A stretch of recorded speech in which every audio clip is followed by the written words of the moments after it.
Are today's teens truly ready to handle the financial realities of adulthood? The answer might shock you.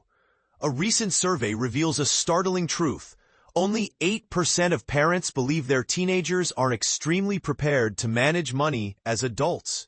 This figure has plummeted from 18% just a year ago, leaving many to wonder what's going on. But here's where it gets even more intriguing. Despite this lack of confidence, 98% of parents still feel it's their duty to teach their kids about finances. So why the disconnect? Take Samantha Broxton's story, for example. When her husband lost his job unexpectedly in early 2025, amidst economic uncertainty fueled by tariffs and recession fears, she and her husband had no choice but to sit their teens down for a candid conversation about money. Even if we find great jobs soon, the world has changed, Broxton explained. We need to rebuild our savings, and the kids need to understand why we're being more intentional. Her experience highlights a crucial point. Financial challenges can become powerful teaching moments if we let them. But here's where it gets controversial. While 82% of parents have discussed savings with their teens, nearly 70% admit they're unsure if they've covered everything their kids need to know.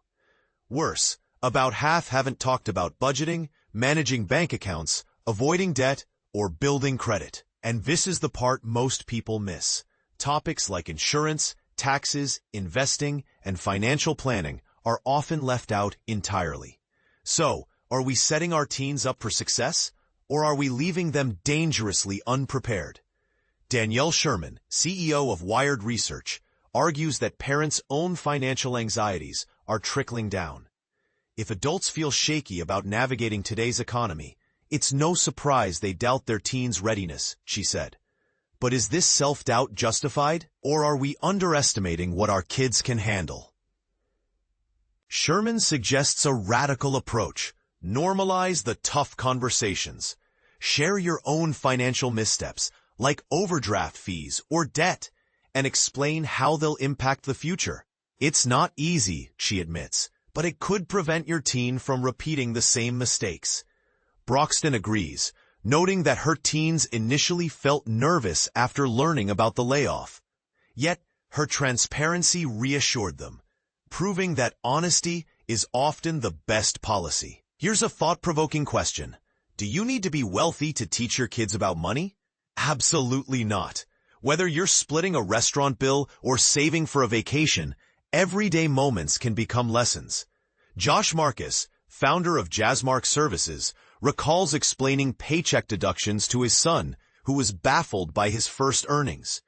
Break it down, Marcus advises.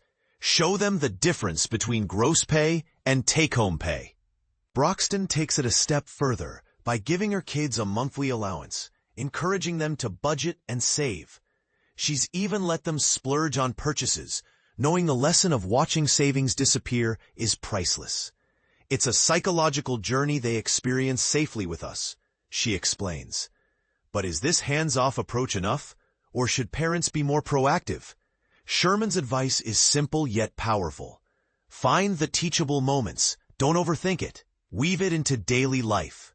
But is this enough to bridge the gap between financial literacy and real-world readiness? What do you think? Are we doing enough to prepare the next generation, or are we falling short? Share your thoughts in the comments. Let's spark a conversation that could shape the future of financial education.